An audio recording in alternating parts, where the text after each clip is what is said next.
So, how do you make someone happy? By giving them what they want. And LEGO did just that. For 75% of its customers. This is the LEGO Star Wars Captain Rex Y-Wing Microfighter detailed review. Let's talk about it. This review is going to be split into 5 different categories: overview, minifigure, build, situation, and verdict. First, overview. The LEGO Star Wars Captain Rex Y-Wing Microfighter, set number 75391, released on June 1st, 2024 for $12.99 USD. It is a small build, coming with both the Starfighter and Captain Rex. Before we dive deeper, let's talk about the Y-Wing itself in Star Wars. The Y-Wing is a starfighter bomber that is famous for its presence in the Battle of Yavin and beyond in the original trilogy. Preceding those battles in the Star Wars canon, the BTLB Y-Wing was a fighter bomber used during the Clone Wars. It is known for its durability and heavy armor, playing a key role in famous battles such as the Hunt for the Malevolence and the Battle of Malastare, for example. This LEGO Microfighter is a recreation of that famous Clone Wars model. It is based off of a blue BTLB Y-Wing model first shown in the Star Wars The Clone Wars TV show, Season 7, Episode 12, Victory and Death. That is a really cool, unique starfighter that has only made a few small cameos following its first debut. And this Y-Wing Microfighter is a micro-recreation of it. On the front of the box, you'll see the actual fighter, with the Captain Rex minifigure showcased on the planet Baraka, a scrapyard for Old Republic craft decommissioned during the reign of the Galactic Empire. It's a pretty famous planet nowadays, and a place that Rex's Y-Wing has visited before. Taking a look at the rest of the box, you'll see a lot of different images of the Microfighter and figure with a 1-to-1 scale replica of Rex at the top. That just looks plain cool. As a kid, I would have definitely been happy just looking at that box art. Even now, I have these nostalgic feelings that remind me of how I would have felt seeing this back in the day.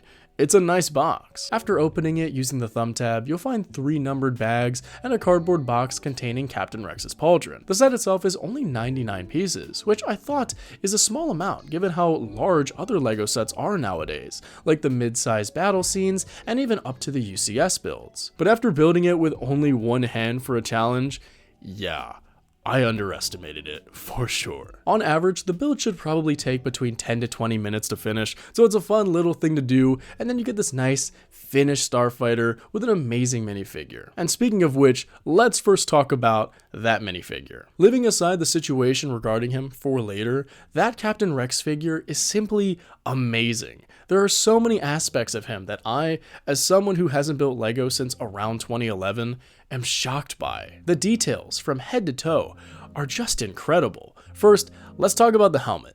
Man, that helmet. I was shocked after observing it for the first time. I'm someone who's never actually held the new 2013 and beyond LEGO Phase 2 Clone Trooper helmets, so to finally see it and compare it to the 2005 version is just night and day. They got Rex's T-visor placement correct, the weld marks are accurate, and he even can attach his rangefinder, something that the Phase 2 helmets used to not be able to do when LEGO first started making them. Overall, it's not bad. Now, I have heard about this helmet hole fiasco a lot during my time returning to the LEGO hobby, and I do have to say, yeah, I kinda understand where people are coming from. Because just taking a look at the helmet, LEGO probably could have just drilled a hole into the original circle instead of making another. That's actually where the rangefinder is supposed to go, if I'm not mistaken, unless it's a little bit low. Or LEGO could have just moved the original hole a little bit higher and then drilled it into there, instead of the double whammy we got here. It's really interesting, the whole pun intended situation with it, because by and large,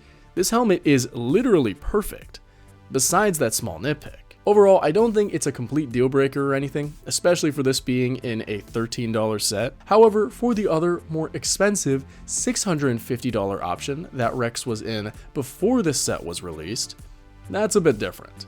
We'll get to that later. Taking a look under the helmet, we see this amazing Rex face print with his little inhibitor chip bandage on his head, which is an awesome little Easter egg for those who know the context of Rex getting his chip removed. Great detail. Below that, we get this cool little pauldron for Rex that sports his unique colors and seems a tad oversized. We'll talk about that in a moment too. But moving down, the torso print is splendid. I mean, just look at the new stylized print LEGO uses. It's a great blend of the Clone Wars TV series and movie style designs, so the company doesn't need to make 2 different types of clone armor. It was a really smart decision on LEGO's part, and it does work.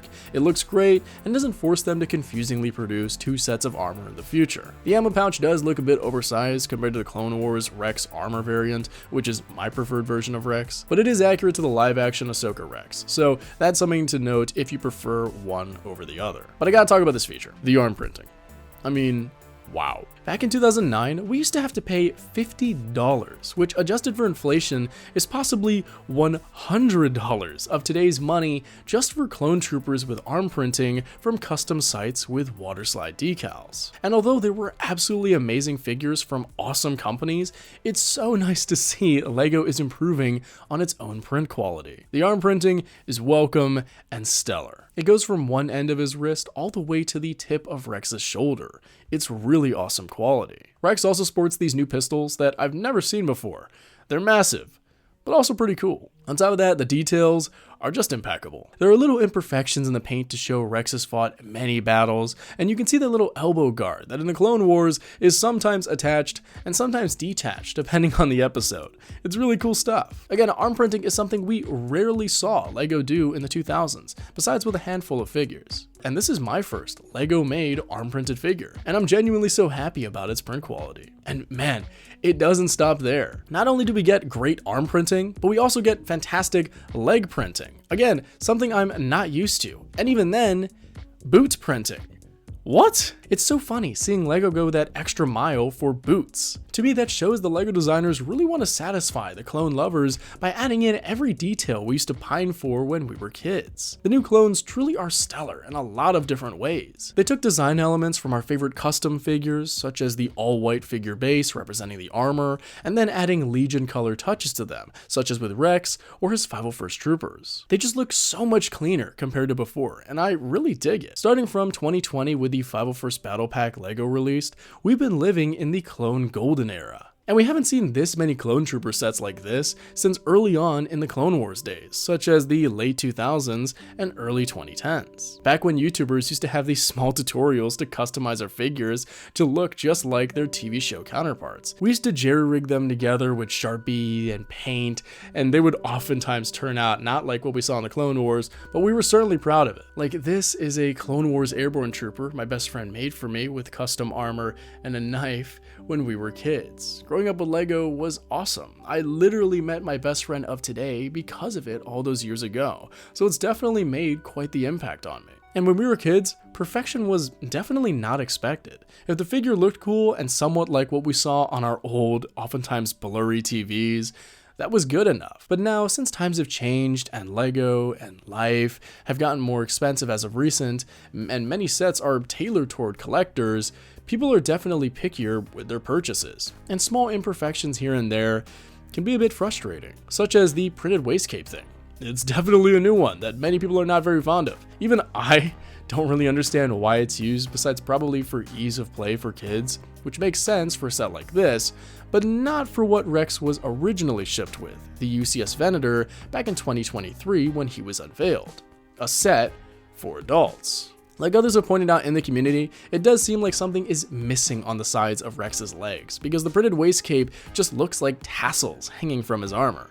Kinda like royalty. But if LEGO were to do something like print in a full 360-degree waist cape, that would have been so nice. Something like how the new Episode 2 Obi-Wan has fully printed robes all around him, that'd really work for the waist cape and would satisfy everyone, I think. But having this instead of a cloth option, yeah, that's a bit of an interesting take. Moreover, one other thing I noticed, which is kind of funny, is the cloth pauldron, which is pretty nice, covers that amazing arm printing for Rex. I mean, can you imagine the designer of that arm printing being so proud of it, and then boom, the cape designer just covers up half of it? Especially since it's something you absolutely don't want to cover, because the quality of those arms is just perfect. This is the first very cost-effective LEGO official arm printed clone character, and that's a big deal, especially since Rex is nearly everyone's favorite clone trooper, second to probably Fives. But overall, again, compared to what came before this figure, this is a complete evolution. This is what my 2008 Rex looks like compared to the 2024 version. I know it's been 16 years,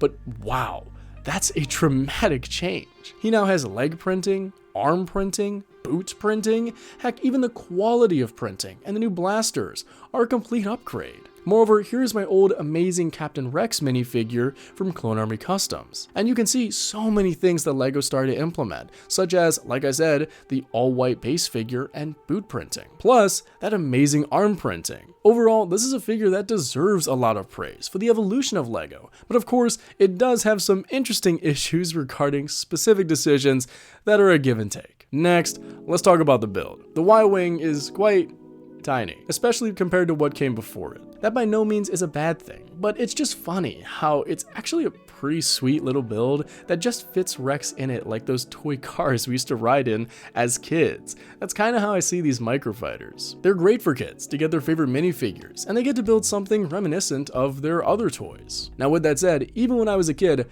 I was never someone who would buy smaller, micro-scale LEGO ships. For the most part, besides battle packs, I'm more of a go big or go home type of person. You can tell by the video lengths of the videos on this channel. But honestly, it's a pretty nice fighter. It's definitely good for kids to play with. It's swooshable through the air, so you can get some really fun battles going on with your favorite clone character. And it also has a good playability feature, that being the blasters on the side, which surprisingly shoot really far. So you can take out those clangers in the sky trying to stop your bombing run, which you unfortunately cannot do natively, that is drop off anything from the microfighter with any built-in feature, which is understandable given the size. For most kids, you can always just drop off the extra pieces that come with the set and pretend they're going to set off some cool droid destroying explosion. I mean, half the fun of playing with LEGO is your imagination, right? Taking a look at the Starfighter's center console, I was pleasantly surprised that the cockpit actually has a printed piece, which is super nice for the longevity of this set, since stickers tend not to last as long and can rip off pretty easily with play. And on top of that, looking at the front of this Starfighter, there's this little cool front windshield with these two little glass pieces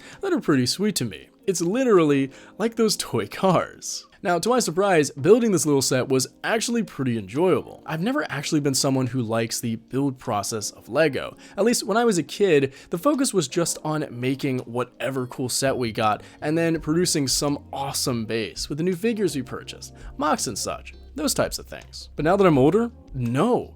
It was actually really fun. I decided to make it a challenge for myself by building the set using only one hand, which was of course difficult, but with the now numbered bag so you don't need to sort the pieces out yourself, the intuitive instructions, and the small piece count of this build in particular, I had a great time. It took me less than an hour, but like I said, on average it should only take 10 to 20 minutes. It's a really easy build, given that you don't do a ridiculous challenge like me. It was really interesting seeing the new design elements that I noticed were not used in the past. Namely, there are actually far less studs shown on the outside of the build than I'm used to. I think it creates this nice streamlined look for the set, but it also means you got a ton of tiny little pieces that are probably tougher to attach for the adult hands, like ones that are pretty difficult to pull apart, small and thin pieces. So for a microfighter, it's actually pretty detailed and can be played with fairly easily for kids. On top of that, if you ever get bored of the microfighter build, there are a ton of already made alternative builds you can find on the LEGO Star Wars subreddit and YouTube. There are so many to choose from, and they can be really creative, combining other sets to really make something unique. I like that. And if you get the other 501st Clone Legion sets, you can amass quite a nice army of your favorite troopers. Although unfortunately, the regular 501st clones are a little bit tougher to find now in larger numbers because their battle pack was retired, so you probably gotta combine a few to make your army. Price per piece, the set is about 13 cents a pop, meaning it's pretty good for the money. You get a fun little build to enjoy, and then the most detailed clone minifigure ever produced. And that's where things start to get a little interesting, because as you probably already know, it has many people up in arms about it, and to counter, other folks frustrated with those people who are angry about the set. It's a doozy. Let's get into it. In the 2004 Pixar movie, The Incredibles, the main villain says a line that I believe encompasses how some individuals feel about this product. If everyone's super, no one is. Essentially, in this case, if everyone has a really cool LEGO minifigure, it's not nearly as cool. Scarcity breeds value, and ever since this set released, the Phase 2 Captain Rex is far less scarce than it used to be, thereby far less valuable, which you can see by the bricklink prices of the figure dropping significantly after this microfighter was announced. So let's travel back to fall 2023, when the incredible LEGO UCS Venator was released. It came with, quote, 2 exclusive minifigures, one being Admiral Yularen, a figure that is currently still exclusive to the Venator, and Captain Rex. Up until now, the Captain Rex had kept that exclusivity title tied to the Venator, costing a fortune to buy, which was really sad for kids and just regular folks who want to play with their favorite character. For some of us, it's like having Luke Skywalker only released in the expensive Death Star playset back in the day. That would have been ludicrous. Understanding that, some people originally speculated that the Rex found in this LEGO Microfighter would have some differences to retain the value of the Rex in the Venator, such as maybe a less detailed helmet, or no arm printing, or a different face, while also allowing for kids to be able to afford their favorite clone character, which honestly seemed like a reasonable assumption. But that was not the case. The Captain Rex is the same one in the UCS Venator. Same helmet, same arms, same face print. And people are very angry about it. From different sides of the LEGO community, individuals are complaining about how this Rex should have stayed exclusive because the Venator loses a massive coolness factor and its overall value. Others saying that LEGO didn't keep its word, and some few saying that they wasted $650 for the Venator because the Rex isn't exclusive. And then on the other side, people have been pushing back, saying that Rex is a very popular character and should be shared by the community, and that LEGO did keep its word of Rex being exclusive for 8 months. And finally, that those individuals shouldn't have purchased the Venator solely for Rex to begin with. He's just an add-on. The whole thing is a doozy. And I do understand both arguments. I think I would be pretty frustrated if Captain Rex was only found in the UCS Venator if I were a kid right now, because it'd be like a slap to the face from the company capitalizing on my favorite Star Wars character. Because as a kid, it would be very hard for me to convince my parents to get me a $650 LEGO set. But on the flip side, I also understand that it probably feels like a slap to the face having one of only 2 of the figures in a $650 set be easily purchasable and not exclusive, especially if Rex was one of the deciding factors in your purchase, which to many, he was. Even just a little bit. Heck, I might even have felt less inclined to purchase my UCS Venator if I didn't get some cool minifigures in it. Although I definitely would have still bought it because of this channel, nevertheless. But both sides really do have a point in this argument. 2 things can be true at the same time, and I think this situation just highlights different perspectives on the matter. Things are getting more expensive, and people just want to be happy. People want their favorite figure. Some people were able to save up money for the UCS Venator, and others couldn't. It's just how life is right now. And it actually really is wonderful how LEGO is seemingly understanding that a bit by giving kids their favorite clone. But that also probably hurt those that saved up for the Venator too a little bit. I mean, they got an amazing, humongous, literally the best UCS set ever. Sorry, AT-AT. So I'm very content with my Venator, but there is a reason why people are upset about this. Unfortunately, status is a huge part of our happiness, and funnily enough, LEGO can be quite the status symbol. Having something to show off to your friends is cool. It makes you feel like the guy.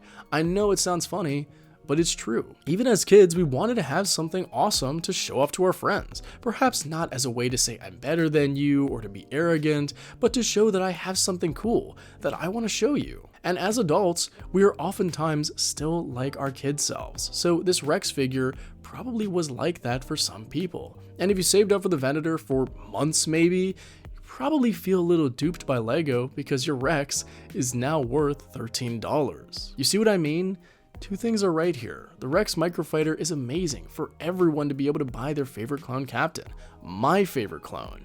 But for those who scrambled their money together and such and so forth, it probably feels like what they got isn't as valuable anymore. Now, I don't mean to make this too wishy-washy or sad, but it's just psychology. I'm in the medical field, so I'm trained to try to understand every perspective, even when I'm getting yelled at for something.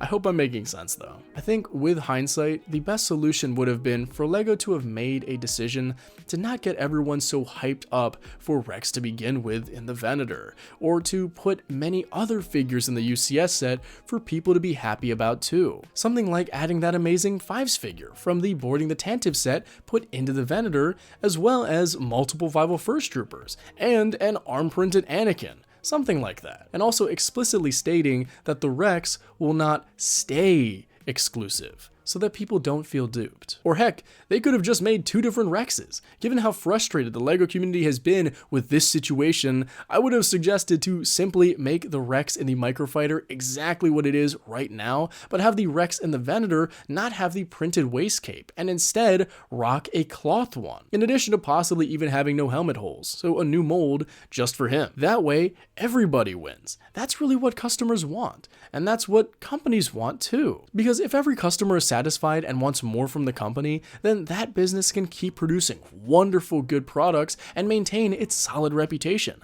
like what LEGO has right now. I mean, the LEGO business model itself is fantastic, putting highly sought after figures in other sets with already great builds, and leaving that clone figures army to the battle packs. Therefore, instead of just getting, say, one $30 set with Commander Fox and his troopers, you get a $140 one and a few $30 battle packs to go with for his army. It's crazy how well this company has got this down and has been maintaining a really good reputation. But recently, because many fans are feeling a bit undercut, especially with the Rex situation, in addition to other ones such as the helmet holes and printed waist capes, they're becoming more vocal and frustrated. That's just not good for business, and it makes everyone less happy in general. This is a hobby that nowadays involves kids and adults, and I think LEGO almost got it right by releasing the Microfighter so everyone can get their own Rex. But if the company went that extra mile by making the Rex in the Venator just a tiny bit more collector friendly, such as having a cloth waist cape,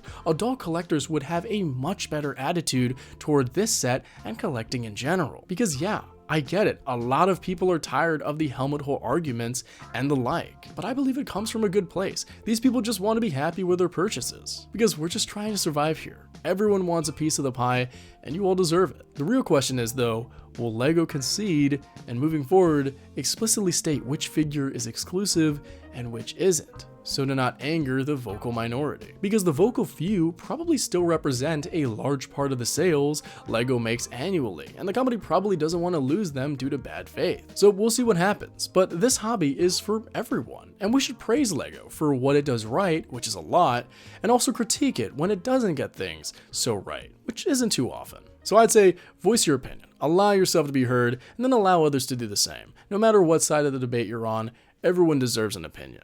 That's my take. And now that we've gone over the situation, let's get to my rating of the set. This was my first LEGO set I've built in over 10 years, and it's brought back so many memories for me.